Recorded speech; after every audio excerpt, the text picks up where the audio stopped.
નમસ્કાર, સીધુને સટમાં આપનું સ્વાગત છે। હું છું આપની સાથે વિકાસ મકવાણા। સીધુને સટમાં આજે બે સીધી વાત કરીશું, બે મહત્વના એવા મુદ્દા કે જે સીધા જ તમારી સાથે જોડાયેલા છે। પહેલો આપણો મુદ્દો એ હશે, જો તમે ઊંઝામાંથી જીરું કે વરિયાળી ખરીદો છો તો આ મુદ્દો તમારા માટે છે, કારણ કે નકલી વરિયાળી અને નકલી જીરું મળી આવ્યું છે અને આ મામલે હવે ભાજપ નેતાએ જ આક્ષેપ લગાવ્યો છે। તેમણે કહ્યું અહીંયાથી લઈ ગાંધીનગર સુધી હપ્તા આપવામાં આવે છે અને એટલા માટે જ આ નકલીના માફિયાઓ બેફામ બને છે, તે વિશે વાત કરીશું। સાથે સાથે જો અસામાજિક તત્વો છાકટા બને છે ત્યારે તેમના કેવા હાલ થાય છે, કેવી તેમની હેસિયત બની જાય છે, તે વિશે વાત કરીશું। કારણ કે જો કાયદો હાથમાં લીધો પછી તમારે પોતાનું જે ઘર છે તે પણ ગુમાવવાનો વારો આવી શકે છે, તેવી સ્થિતિ અત્યારે અમદાવાદ પોલીસે, અમદાવાદ મનપાએ સર્જી છે, તે વિશે વાત કરીશું। પરંતુ પહેલા વાત કરીએ નકલી વરિયાળી અને નકલી જીરું મુદ્દે, કારણ કે આ મામલે હવે ભાજપ નેતા જ મેદાને આવ્યા છે। ઊંઝામાં 2 દિવસ પહેલા નકલી વરિયાળી અને નકલી જીરું મામલે ફૂડ એન્ડ ડ્રગ્સ વિભાગે તપાસ કરી હતી। હકીકતમાં 6 મહિના પહેલા જે સેમ્પલ લેવામાં આવ્યા હતા તે સેમ્પલ ફેલ થયા અને આજે ભાજપ નેતા નારાયણ પટેલે કહ્યું છે કે બેફામ ભ્રષ્ટાચાર ચાલી રહ્યો છે। રાજ્યના ફૂડ એન્ડ ડ્રગ્સ વિભાગ પર તેમણે ગંભીર આરોપ લગાવ્યા। મહેસાણાથી લઈ ગાંધીનગર સુધી ભ્રષ્ટાચાર ચાલી રહ્યો છે તેવું નારાયણ પટેલે કહ્યું। ખાલી મોટા ભાગ થવા માટે ફૂડ વિભાગ દરોડા પાડે છે, નકલી માલનો નાશ થાય છે અને આરોપીની સજા થઈ હોય તો મને બતાવો। પ્રામાણિક વેપારીઓને પણ નુકસાન થઈ રહ્યું છે। ઊંઝા માર્કેટ કમિટી સામે પણ આંખ આડા કાન કરવાનો આરોપ તેમણે લગાવ્યો। કોંગ્રેસે આવેદન આપ્યું એટલે ધન્યવાદ આપું છું। ભેળસેળનો કાળો કારોબાર ખૂબ વધ્યો છે તેવું પણ નારાયણ પટેલે કહ્યું હતું। એટલે ખૂબ જ મોટો અને ગંભીર આક્ષેપ નારાયણ પટેલે લગાવ્યો છે અને આ આક્ષેપ પણ તેમણે એવા સમય લગાવ્યો છે જ્યારે હમણાં જ ઊંઝા એપીએમસીની ચૂંટણી પૂર્ણ થઈ છે, જેમાં તેમના પૌત્ર ખૂબ જ ખરાબ રીતે હારી ગયા છે, ત્યારે તેમણે નિવેદન આપ્યું છે। આખરે કેવો આક્ષેપ તેમણે લગાવ્યો, પહેલા તે સાંભળી લઈએ। ફૂડ વિભાગ દ્વારા એક કાગળ લખાયું કે તમને સત્તા પહોંચતી નથી, એટલે એમને એક સરળ આખું વાતાવરણ એમના તરફે થઈ ગયું। કારણ કે આ લોકો, મને ખબર છે કે આ લોકો આવે 1-2 ટ્રેક્ટરીઓમાં માલ પકડે, પેપરમાં આપે મોટા ભાત થવા કે અમે આટલા લાખોનો માલ પકડ્યો છે, પણ હું એ પૂછું છું કે લાખોનો કરોડોનો માલ આજ સુધીમાં પકડ્યો છે। હું તો માનું છું 50 કરોડ ઉપરનો પકડ્યો છે, પણ એનો નાશ થયેલો હોય તો એક પ્રૂફ બતાવે। તો પૂર્વ ધારાસભ્ય નારાયણ પટેલના મોટા આરોપ બાદ હવે રાજકારણમાં જોરદાર ગરમાવો આવ્યો છે। નારાયણ પટેલના નિવેદન બાદ હવે અહીંયાના ધારાસભ્ય કિરીટ પટેલે પણ મોટો આરોપ લગાવ્યો। નકલી જીરું મુદ્દે ધારાસભ્ય કિરીટ પટેલે આખા સમાજને જવાબદાર ઠેરવ્યો। તેમણે કહ્યું કે આખો સમાજ જવાબદાર છે, નકલી જીરાની પ્રવૃત્તિ ઊંઝામાં વિકસી રહી છે તેવો સ્વીકાર તો તેમણે કર્યો, પરંતુ તેના માટે તેમણે સમાજને તેના માટે કસૂરવાર ઠેરવ્યો છે। નજીવા સ્વાર્થ માટે લોકો નકલી જીરાની પ્રવૃત્તિ કરે છે। આરોગ્ય સાથે ચેડા કરનારને કડક સજા થાય તેવી માંગ કરી।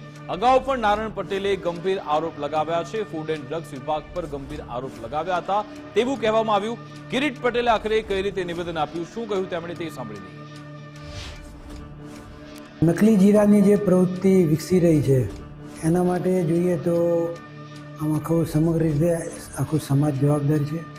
નકલી જીરાની પ્રવૃત્તિ કરવાવાળા પોતાના ટૂંકા સ્વાર્થ માટે આવું ભેળસેળની પ્રવૃત્તિ કરે છે, એ પણ ખૂબ જ ખોટું છે અને ચલાવી ન લેવાય। અમારી વારંવાર સરકારમાં પણ રજૂઆત હોય છે અને પોલીસ તંત્રમાં પણ અમે કહેતા હોઈએ છીએ, આરોગ્ય વિભાગમાં પણ કહેતા હોઈએ છીએ કે આરોગ્ય સાથે ચેડા કરતા આવા નકલી ધંધા કરવાવાળા ઉપર સખતમાં સખત કાર્યવાહી કરીએ અને આ પ્રકારની પ્રવૃત્તિ સદંતર બંધ થાય એ દિશામાં અમારા પ્રયાસો અને પ્રયત્નો છે।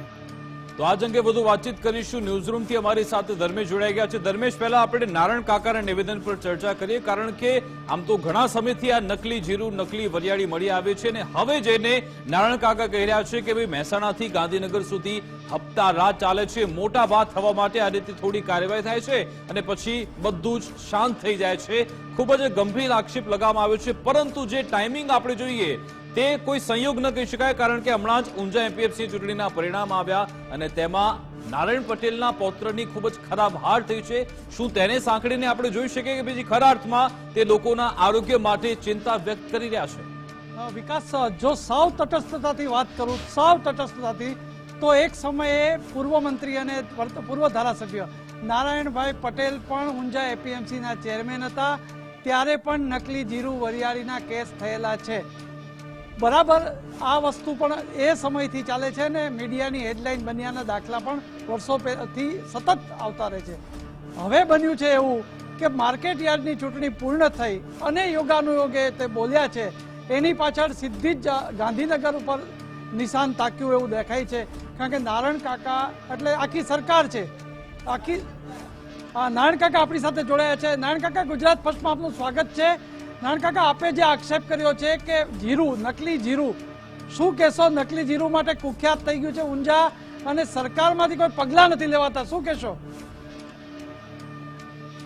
આ પ્રશ્ન આજનો નથી. આ પ્રશ્ન છેલ્લા 10 વર્ષથી હું જયારે ચેરમેન હતો ત્યારે હું ગઢ દ્વારા તો આ બાબતની ખબર હતી નહીં.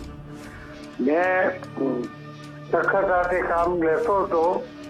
રંગવાળી વરિયાળી હોય તો કૂટી વારતો તો 2000 વરિયાળી મેં 2000 બોરી વરિયાળી મેં કૂટી વાળીની ગંદા ટાવર રહી અને ભેળસેળ વાળા જીરાનું નાશ કરતો હતો.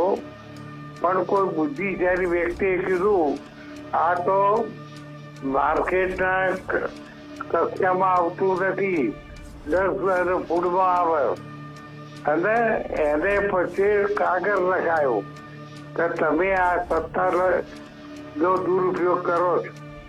અને એના પછી મિલી ભગત ચાલી આજ સુધી કેટલાય દરોડા પાડ્યા. કોઈનો માલ નાશ કર્યો હોય એક દાખલો બતાવો. નારાયણ કાકા, આપ ભાજપના મોભી છે. એવા તત્વો છે આરોગ્યને નુકસાન કરે. ગુજરાતમાં વધુ કેન્સર જો હોય તો ઊંઝામાં છે, કારણ કે આ ભેળસેળના કારણે. અને ખરેખર આરોગ્ય સાથે છેડા થતા હોય ત્યારે સરકારે ઓખ મીચીને બેસી રહેવું ના જોઈએ. કડક થઈને એને સજાને પાત્ર કરવું જોઈએ.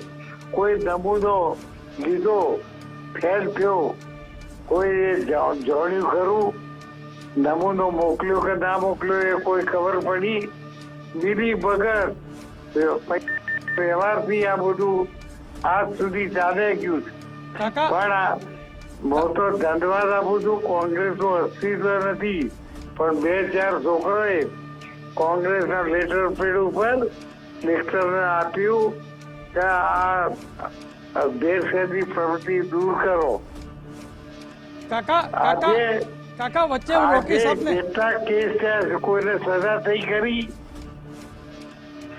કોઈનો નમૂનો ફેલ થઈને આવ્યો ખરો? એસિડ જેવી તમારી વાત અમે માની લીધી કે કોઈની સજા થઈ નથી, દાખલા રૂપી કાર્યવાહી થઈ નથી. પરંતુ તમે જેમ કહ્યું મહેસાણાથી ગાંધીનગર સુધી હપ્તો ચાલી રહ્યો છે, તો તમને એવું લાગે છે કે ફક્ત અધિકારી આ બધા કારસ્તાન કરતા છે? કોઈ નેતા પણ તેમાં જોડાયેલા હોઈ શકે છે? કોઈ નેતા આમાં જોડાયેલા હોઈ શકે છે, આપને લાગે છે? મારી વાત સાંભળો. હા બોલો. ઉપરથી મેળા કોણ હોય તો નીચે વાળાને સ્વતંત્રતા મળે. જો ઉપર વાળા કડક હાથે કામ લે તો નીચે મહેસાણા ફૂલ વાળાની તાકાત છે કે આ કરી શકે. એટલે આપ સ્વીકારો છો કે કોઈ મોટા માથા, મોટા નેતા આમાં સંડોવાયેલા હોઈ શકે છે? આપ એવું સીધું જ માનો છો? અવાજ ઓછો આવે છે વિચારો.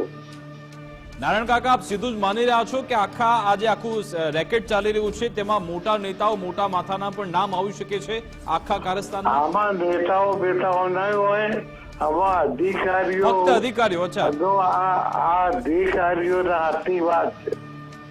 અને અધિકારીઓ નેતાથી ઉપર. નારાયણ કાકા, આરોગ્યથી મૃત્યુ થયો છે એ તો રામ જાણે, પણ એવી અઘાત ચીજો વપરાય છે આરોગ્યને ખૂબ જ નુકસાન કરે એવી વારંવાર મેં આ રજૂઆતો કરી છે, પણ એનો કોઈ ઉકેલ હજુ સુધી આવ્યો નથી. માટે સરકારે આના ઉપર પ્રેશર ફોર્સ મૂકવો જોઈએ અને એના ઉપર સખતમાં સખત પગલો લેવો જોઈએ. કાકા, આપ ભાજપના મોભી છો, ધારો કે દિલ્હીની સરકારને પણ કહી શકો અને ગુજરાત સરકારને પણ કહી શકો, તો કેમ અધિકારી રાજનેતાથી પણ ઉપર છે? કોંગ્રેસ કે કોઈ આવે નહીં, આમાં તો આ સીધા વેપારી વેરફેર કરવા વાળા. અને પણ આ વેપારીઓને અધિકારીને સીધા દોર કોણ કરશે? સરકાર કરશે ને સાહેબ.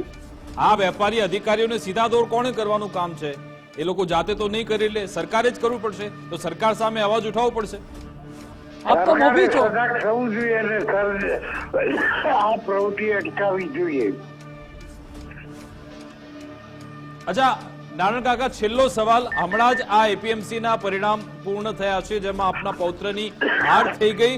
શું આ એ હારના કારણે થોડા બધા તમે એ પ્રમાણેના શબ્દો નથી વાપરી રહ્યા કે કામ બરાબર થતું નથી, કે ખરા અર્થમાં તમને લોકોના આરોગ્યની ચિંતા છે?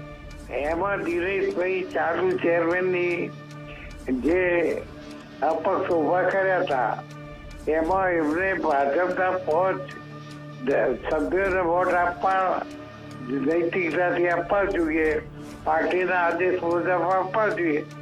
આપ્યા નહીં, અપક્ષ ઉભા કર્યા તેમને આપવાના કારણે જે સંદિષ્ટતા 5 વ્યક્તિઓ ભાજપે પસંદ કરેલા એ હારી ગયા અને કોંગ્રેસ વિચારસરણી વાળા જે ઉભા કર્યા તે જીતી ગયા. કોંગ્રેસમાં ભાજપમાં હવે કોંગ્રેસ યુક્ત થવા લાગ્યું છે.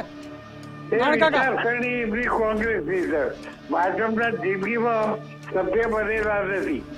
એટલે તો બળાપો વ્યક્ત નથી કરતા ને આપ? એટલે હવે પાર્ટીને જે કરવું એ કરશે. બિલકુલ આભાર નારાયણ કાકા, અમારી સાથે જોડાવા બદલ, વાતચીત કરવા બદલ. તો ધર્મેશ, આપે સાંભળ્યું કે કઈ રીતે તેમણે સીધું જ કહ્યું કે ભાઈ ગાંધીનગરથી મહેસાણા આખી ચેન ચાલી રહી છે.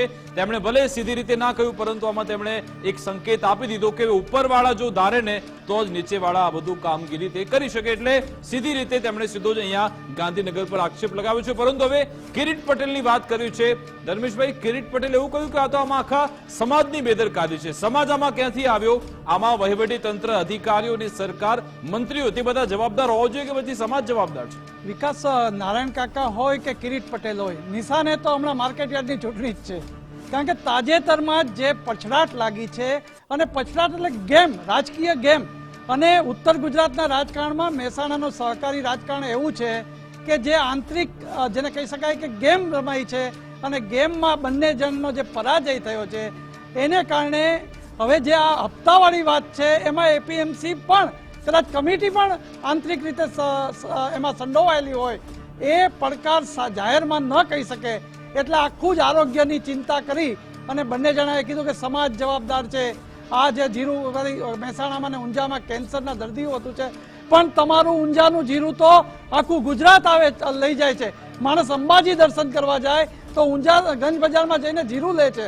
તો જો આવું જીરું હોય અને સરકાર સામે જો અધિકારીઓનું મનમાની હાલતી હોય, હપ્તાવાળી આવતી હોય, તો કિરીટ પટેલ પણ ધારાસભ્ય છે અને 70-80 કિલોમીટર જઈને ગાંધીનગરમાં સીએમને મળે, અન્ય મંત્રીઓને મળે, એમના પ્રભારી મંત્રી યારે વાત કરે, જે મહેસાણાના પ્રભારી મંત્રીને વાત કરે.